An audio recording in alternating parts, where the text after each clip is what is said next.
Greetings, my little yarnivores. It is Fiber Spider back again with a new tutorial just for you. And today I decided that I'm going to, on a different tack, show you some knitting.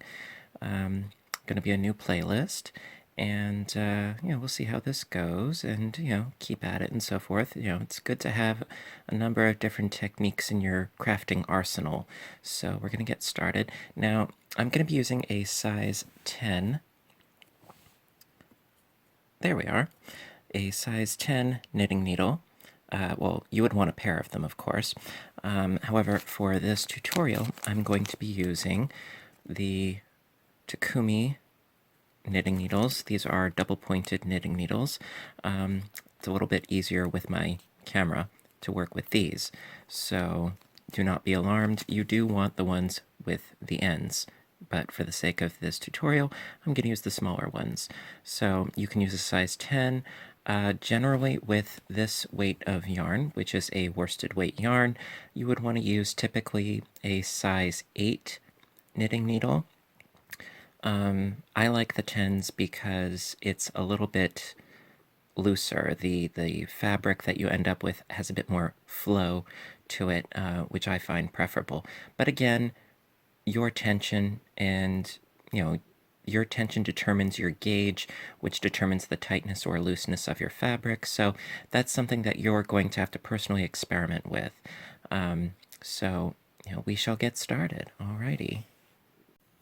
Alright, so today I'm going to show you, to start with, a technique that is called the long tail cast on. Now, there are a number of different ways in which you can cast on the stitches onto your first needle. I'm going to show you the long tail, and the reason why it's called a long tail is because you have to start with a nice long tail.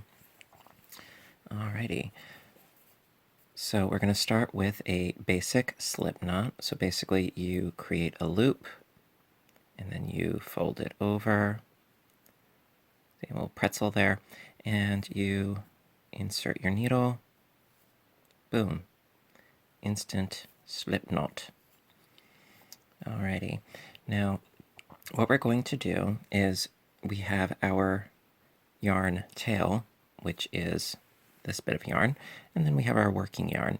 And what we need to do is we need to take both strands of yarn, okay, and we insert our thumb and pointer in between them, grabbing both of them with the rest of our fingers, and we're creating a bit of a cradle, if you will.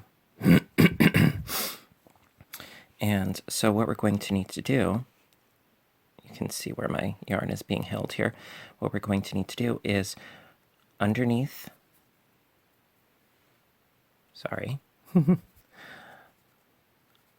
underneath that first one, and then over, pulling through, and that's a total of 2 cast on, because the slip knot counts as our first stitch. So I'll show you that again. And you will get used to this. It does require a lot of time and patience and practice, but you'll get it. So underneath, and then grab that one, and you pull both of them. Now, you do not by any means want to pull this too tightly, otherwise it is going to be a beast and a half trying to get into those stitches later. So we'll do another one. Pull. And another one. Pull. And this is a really great thing initially, just to practice and get used to the mechanics of what you're doing. Practice makes perfect. And you want all of your stitches to look nice and neat. And that will come with time. That will come with patience and practice and a lot of determination and a couple of cups of coffee. All right, so see, right now I already have 2, 4, 6, 8, 9, and I think we'll nice even 10 right there. And that is, my friends, the basic long tail cast on. And the reason why I had, a nice long tail here is because, if you keep casting on in this method, eventually you are going to run out of your tail end of yarn. And that is why there are other techniques for casting on. The short tail or the provisional cast on, but this is the one that I predominantly use because I personally find it easiest. The only stipulation though is that if you're doing a really, really wide piece, well then you need to essentially guesstimate how many feet, yards, what have you, of yarn that you're going to need for your long tail. And there are tricks around that as well. But that's the basic gist of doing the long tail cast on, and this is going to be one of many new videos I hope to show you. All right, well, until next time, please please subscribe. If you have any questions, please feel free to leave them in the comments. And I am so delighted and so thankful for all of those of you who have subscribed, who have liked, who have written comments. Your feedback is incredible. I absolutely love it. Thank you so, so much. I really do appreciate it. It means the world to me.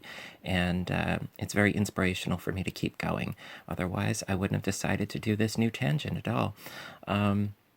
So, until I see you next time, stay happy, caffeinated, and above all, stay stitching. Well, this is Fiber Spider, and I will see you soon. You have a great, great day. Bye.